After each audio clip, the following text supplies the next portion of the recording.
Sottosegretario Giacomelli, allora, con molta tranquillità andiamo sul merito, sui contenuti, col confronto franco che lei chiede e col confronto franco che noi abbiamo cercato di avere nelle commissioni competenti al Senato, in aula al Senato, nelle commissioni competenti della Camera dei Deputati. Abbiamo cercato di dialogare fino alla fine, punto per punto.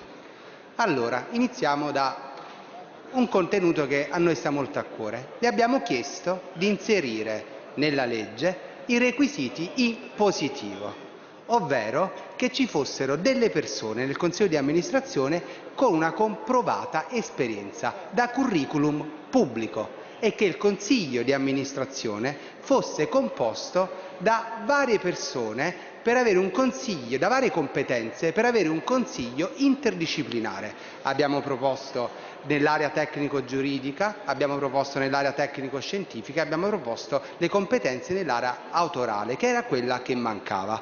A questi emendamenti lei ci ha risposto di no.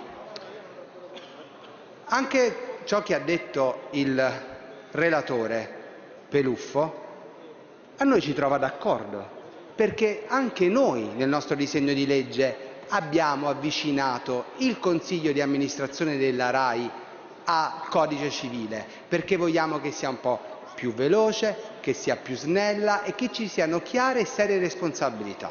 Siamo d'accordo su questo. Il punto è il meccanismo di nomina. Allora le abbiamo proposto, siccome voi avete elaborato una legge con un Consiglio di amministrazione a 7, noi a 5, di cui 2 possiamo dire ciò che vogliamo, Sottosegretario, e qui dobbiamo giocare a carte scoperte, perciò non sono d'accordo con il suo discorso, perché le nomine sono governative, non sono del Consiglio di amministrazione, perché nella legge può essere scritto ciò che noi vogliamo, ma sappiamo, come avviene in Banca d'Italia, che non è mai successo nella storia che non fosse ratificato quello nominato dal governo. È così, è così.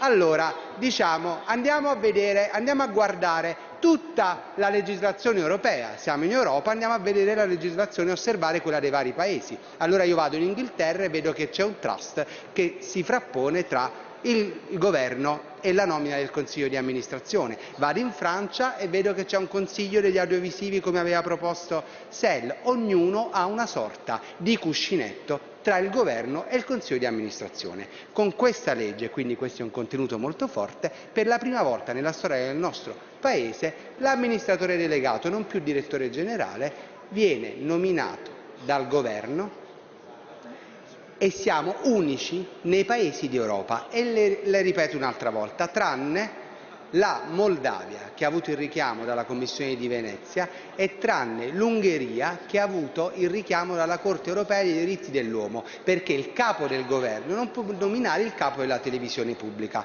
Poi abbiamo chiesto e abbiamo proposto requisiti in negativo. Anche qui avete detto no. Perché avete detto no? Noi chiedevamo requisiti in negativo. Un parlamentare che è stato parlamentare negli ultimi 7 anni non può diventare consigliere di amministrazione della RAI, così un membro del governo, così un dirigente di un partito politico. La risposta che mi è stata data è che fare il parlamentare è un grande servizio per il Paese e io sono d'accordo, ma non perché si faccia un grande servizio, una missione per il Paese, allora per forza poi si deve essere nel Consiglio di amministrazione della RAI.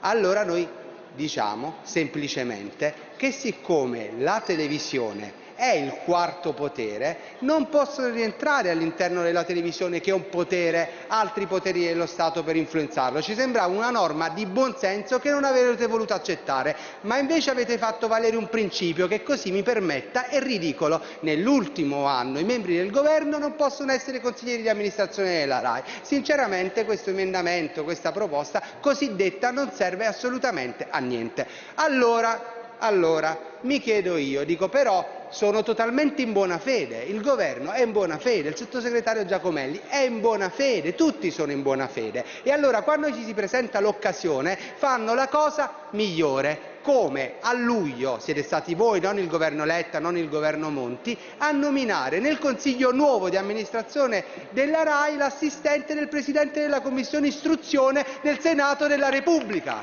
Rita Borioni. Allora come possiamo fidarci di un governo che nomina l'amministratore delegato se 2 mesi fa avete nominato l'assistente di un Presidente di Commissione, l'ex spin doctor di Renzi?